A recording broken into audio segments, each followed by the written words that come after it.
What up, dudes? It's Gaz, and welcome to the WARFRAME video. So today we're talking about the Sevagoth changes. He got a couple of changes in the last week, and we're going to talk about them. See how, maybe some people will consider it a nerf, some people will consider it a buff. Some people, some of it's strictly a buff, so I guess we can't complain about everything about it. But, he did get an energy cost change on his Gloom, and that does affect other frames that got the Gloom subsumed onto them. So before we get into it, make sure you are subbed to this channel to make sure that you see all the videos and all those good things. Alright, and we've also got the live stream channel if you want to check that out. I did not stream last week because I had a lot of IRL stuff to do, but I'm going to try to get back in there this week, guys. Alright, so Sevagoth. What happened with Sevagoth? Well, three things happened. Let's start off with the really easy to explain stuff. For his first ability, the one you throw at the ghost, it flies around. You can aim the ghost around with your gun. It now has a new function where if you hold down the button, it shoots out a faster ghost. The ghost does the exact same stuff, it's just faster, has the same duration and everything. So there's a inverted controls setting in the controls thing here, where you can invert how the controls work and all this kind of stuff. It is not currently available with Sevagoth. It would be you can just make it that's the default. It is not currently here, so hopefully it gets added eventually, so you don't need to actually hold the button down to just make the ghost go faster. Because the ghost going faster is never a bad thing, honestly. Yeah, just makes it so you can easily debuff the area much easier, and it's a quite speedy ghost. Alright, that is the easiest thing to explain here. Remember that ghost does minor damage and does debuff the enemies. Another thing that Sevagoth got a decent buff on is he actually got an increase in his base armor value.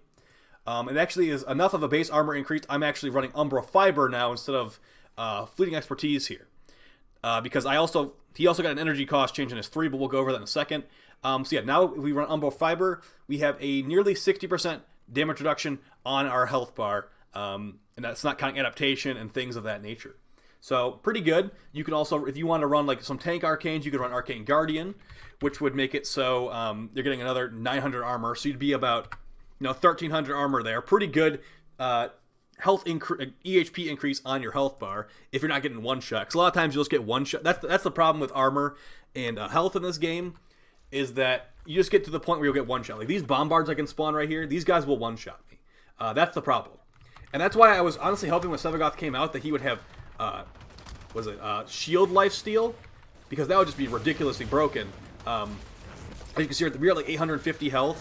One rocket just took us down from nearly full health there. So that's part of the problem with EHP in this game right now, and why even a Naros will get one shot eventually. Because even if you got 5,000 health on Naros, level 500 Bombard probably gonna one shot you with a rocket launcher, to be honest. But yeah, that's a good bump for Sevagoth. Now, since we're running Umbra Fiber here, that gives us a higher, actually a full mod set on our Umbral set right here. So we go, for the previous build had 55%. That's another 22% power strength from the Umbral Intensify.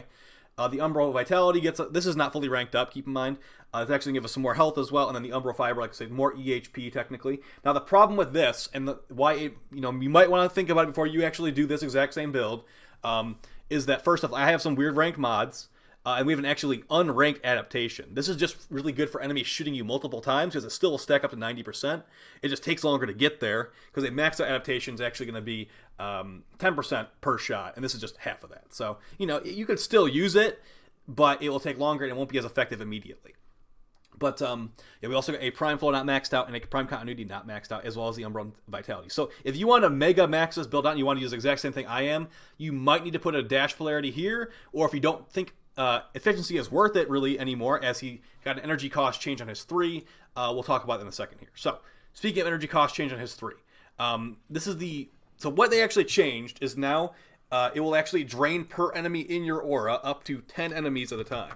So when there's low amounts of enemies near you, it's actually a big buff. But when there's 10 enemies around you, you could definitely call it a nerf to the energy cost per second.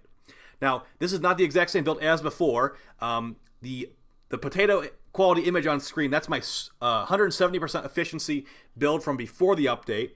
And my new build on the left is actually only 130% efficiency.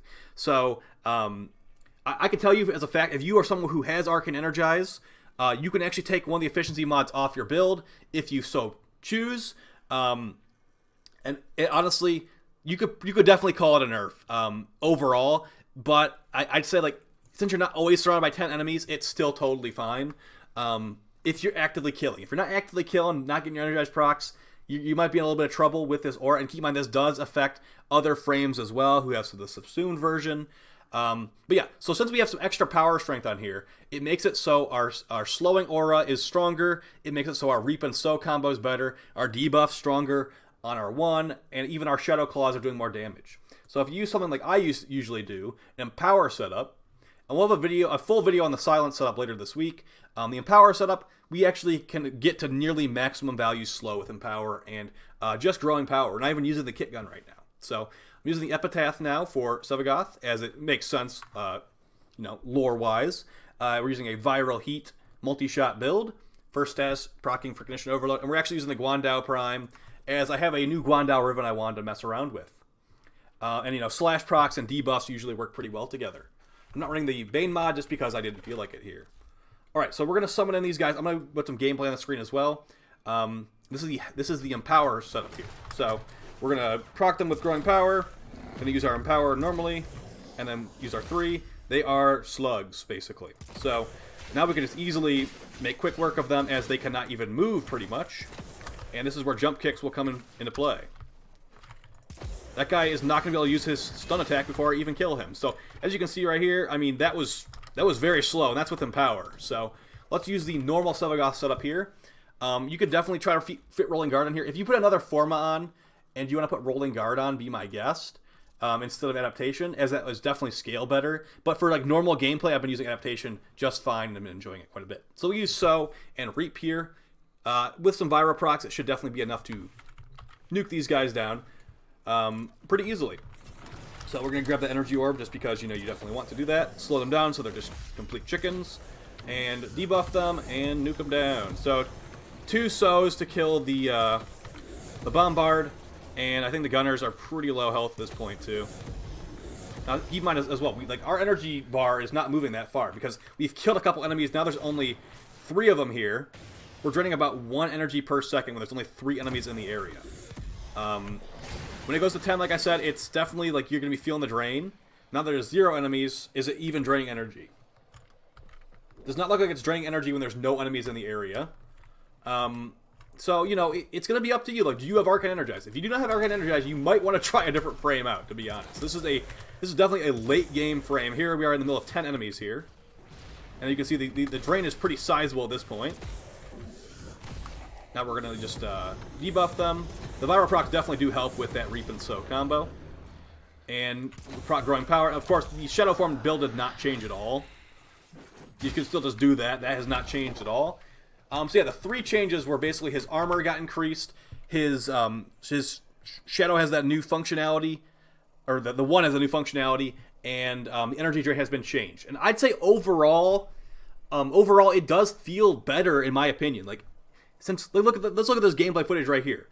How fast is the energy bar draining? It's draining kind of relatively high, actually, relatively fast. But if you're killing stuff actively, that'll make less enemies around you. And if you get Energized proc, like I said, you basically need Arcane Energize for this guy now after the energy change. You will be fully sustained entirely. So, it's honestly going to be up to you guys if you think it's a nerf or not. I definitely can see the angle of calling it a nerf to his Gloom ability. And like I said, this gameplay footage right here, I believe this actually has no efficiency mods on it. Like I took off Streamline for like Augur Secrets or something. So this is with no efficiency. So if you have Arcane Energize, you can get away with no efficiency mods, in my opinion.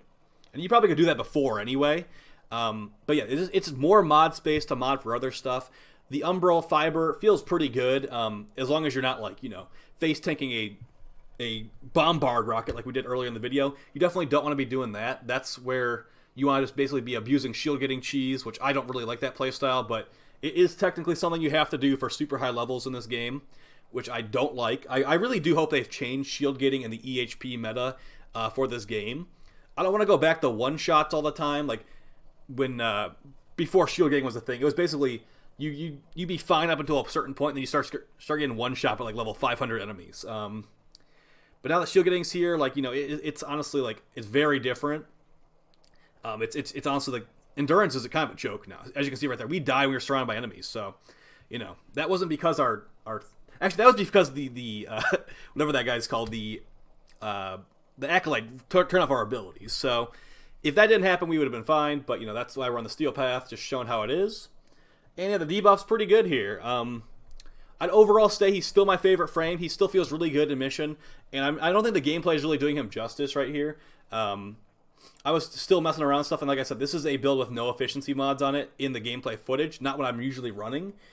You can, like I said, you can get away with no efficiency mods, but you're sitting pretty comfy with just Streamline, in my opinion. So, yeah, guys, hopefully you found the video helpful. There'll be a video on the silence setup later this week. And yeah, I'm going to get some, probably going to try to get that updated Korra video out, because a lot of people were asking for that after the Korra bug fix and all that kind of stuff. So, you know, keep an eye out for that one. The Guandao Prime is pretty good. I think they got a ribbon buff, actually. So, it actually feels like the ribbons are somewhat worth using. Maybe not entirely worth using, but, you know, not the end of the world. All right, guys, that's all the gameplay footage I have for you today. I'll talk to you next time, and take it easy. Peace.